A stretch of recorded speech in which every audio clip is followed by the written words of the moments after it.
To jama'a assalamu alaikum ga takaitattun labaran duniya.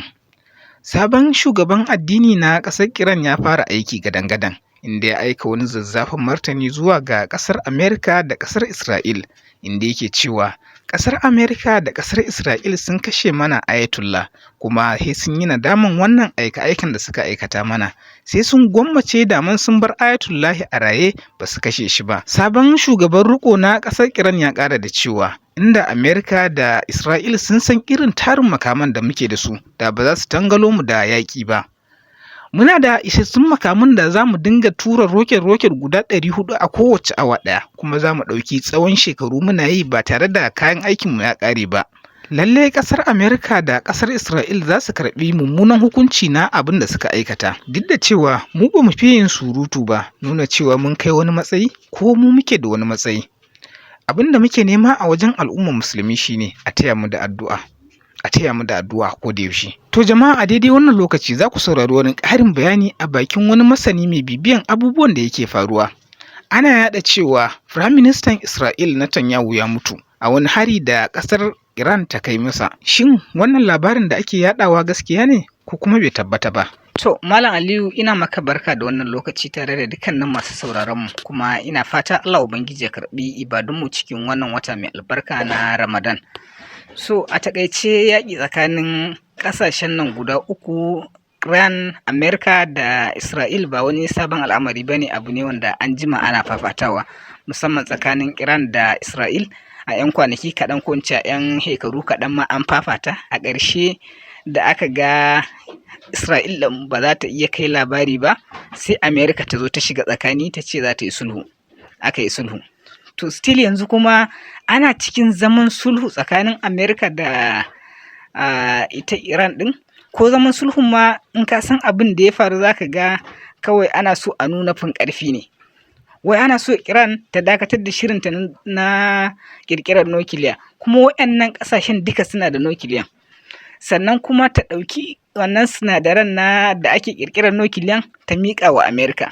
Kaga wannan ai duk danniya ne, duk wani abu ne na danniya wanda za a iya cewa nuna fin ƙarfi ne. To Iran kuma an sani ba a mata irin wannan. Ana yi wa ƙasashe da dama irin waɗannan abubuwa na danniya da nuna fin ƙarfi, amma Iran ba ta yarda da irin wannan abu. To ana cikin wannan zaman sulhun aka kai hari.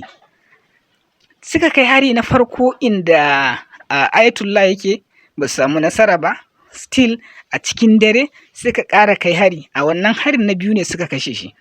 Dalilin da ya sa ma aka ji shugaban ƙasa Amerika ya fito yana ikirarin sun kashe shi a harinsu na farko, har wannan kiran ɗin ta ƙaryata haka. Amma daga baya kuma ta tabbata ya mutu. So a harin farko da Donald Trump ya tabbatar da cewa sun kashe shi, a wannan lokacin ba su kashe shi ba. Ba su kashe shi ba, kawai ikirari suka yi. So a hari na biyu cikin dare da suka kai shi ne suka kashe shi. Batun kuma da ake na mutuwar Netanyahu, ya mutu ko bai mutu ba, so wannan mu ɗan jira lokaci kaɗan. Amma dai tabbas gidajen jaridu da yawa sun wallafa wannan batun. Gidajen jaridu da yawa musamman na Larabawa, amma dai har yanzu ba a ji sanarwa daga Isra'il ba, ba a ji sanarwa daga Iran ba. Duk da cewa Iran ɗin idan abin ya tabbata, Iran ce za ta iya sanarwa. Ko da Isra'il ba ta sanar ba, tun da daman Isra'il abin zai mata zafi, kuma ka san mutane da suka fi yaɗa propaganda. Misalin an kashe musu mutum 50, za su iya cewa mutum 3 aka kashe ko mutum 2 ma, ko su ce ma ba a kashe musu ba. To suna ƙoƙarin yaɗa propaganda, kuma propaganda tana amfani a batun yaƙi dama. So wannan abin da yake faruwa kenan. A batun mutuwan Netanyahu kawai mu ɗan jira lokaci kaɗan.